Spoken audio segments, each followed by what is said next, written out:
Hi everyone, Matt Burney with the DRF Bets race of the day for Wednesday, December the 13th, race number 8 at Aqueduct. It's a one-turn mile for 2-year-old colts and geldings. Let's take a look at this field. They're going to be going for a claiming price of $50,000. Head on over to the race of the day page on DRF.com and get your free formulator past performances. We'll take this entire field in post position order, numbers 1 through 10. But before we do that, we've got to remind everyone that we've got a beautiful deal for you all over at DRF Bets. You can head on over there at the website, bets.drf.com. You can check it out, particularly for new sign-up members. Up to a $300 sign-up bonus is waiting for you with the promo code FALL300. Let's take a look at this field right in post position order. Number 1 is Curlin's Moon for Jimmy Ryerson. This is a horse that's dropping from maiden special down into maiden claiming. I have to be honest with you, the horse hasn't really done a lot of running in either one of the first 2 starts. You're going to have to hope for a big form reversal getting over to the dirt, and unfortunately a negative formulator fact for Jimmy Ryerson's runners here in the number 1 Curlin's New Moon.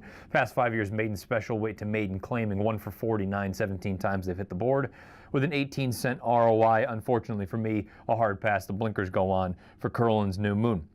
The 2 is Why Am I So Lucky for Carlos Martin. Carlos Martin's barn has been quite cold at this Aqueduct meeting, 0 for 28 as of this recording, 11 times second or third. This horse at least did a little bit of belated running in that most recent start at the maiden 50 level, going 1 turn here at Aqueduct on the 17th of November. Adds Lasix for the first time.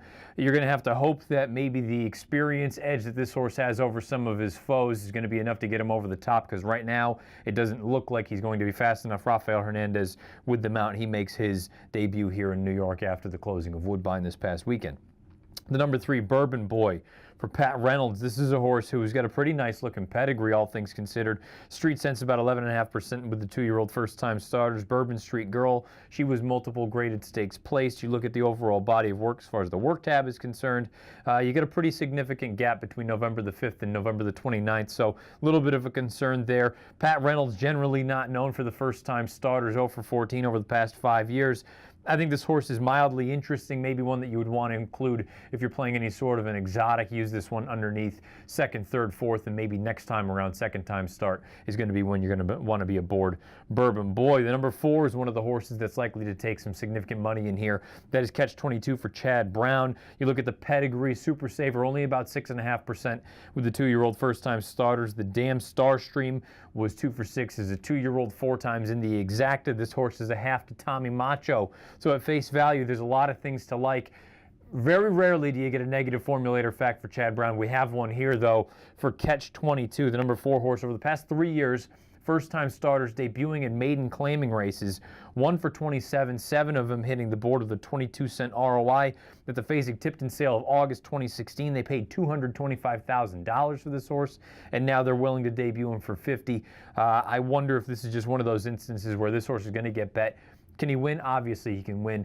I just wonder if it's one of those situations where you're going to want to take a stand against one of the Chad Brown runners at a short price in this spot here. The 5 is Pragmatist for David Donk. Remains at the $50,000 claiming level, but transitions over to the dirt for the first time based on what he has done in 2 lifetime starts on the turf. I have very little that I can say positive. Possibly brushing the gate at the beginning of that most recent start didn't help his cause, but again, going to need a significant form reversal if this one is going to be competitive in here. The number 6, Bannon, is one of a couple in here for Todd Pletcher. This is a horse by Tisnow. Tisnow 7.5% with the 2-year-old first-time starters. They paid $65,000 for this horse at the Keeneland September sale in 2016. On the dam side, you've got quite a bit of solid pedigree anyway. You've got a Shadow, you've got Sun River, so there's some things to like there. You look at the pedigree.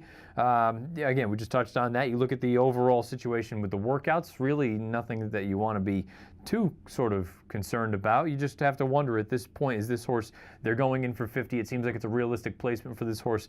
Pletcher's barn over the past few weeks here at Aqueduct hasn't been doing bad. So Bannon, not a lot negative to say about this horse.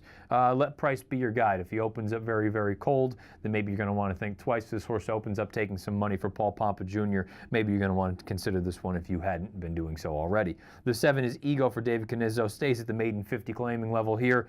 You're going to find out This horse is going to be forwardly placed. The problem is in that most recent start at this same level, showed some speed, faded down the lane. I have a hard time envisioning this one being able to all of a sudden just immediately be able to get that extra that extra quarter of a mile after 3/4 showing some speed.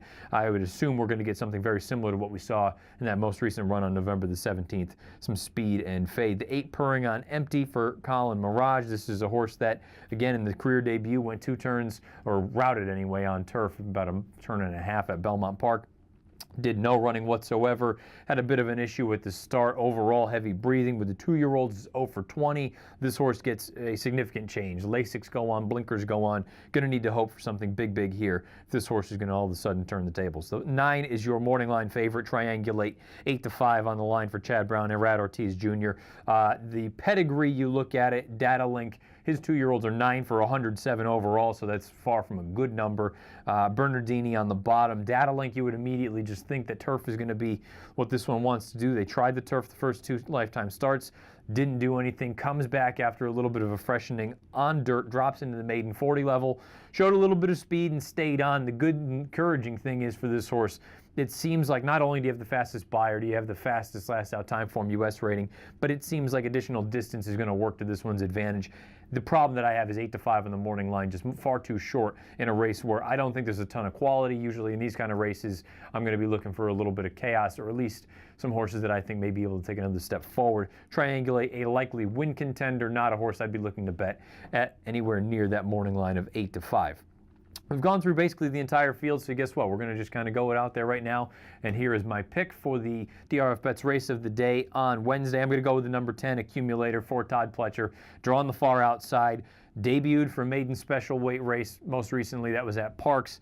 It looks like he didn't really do anything. There wasn't a ton of pace signed on in there. He got away from the gate a little bit slow, but the important thing is going into the far turn, he had to check a little bit, take him back at that point. If you consider the way that race was being run, very unlikely he was going to be able to make up any sort of ground. The runner-up, who was eventually disqualified, Wentz, he earned an 80 buyer in his next start. The 3rd place finisher came back to earn a 77 buyer. I think the class relief that this horse is going to get with the blinkers going on, I think there's some good things to like here. For what it's worth, Pletcher past 5 years, first-time blinkers, maiden special to maiden claiming, with second-time starters, 5 for 18 with a 192 ROI.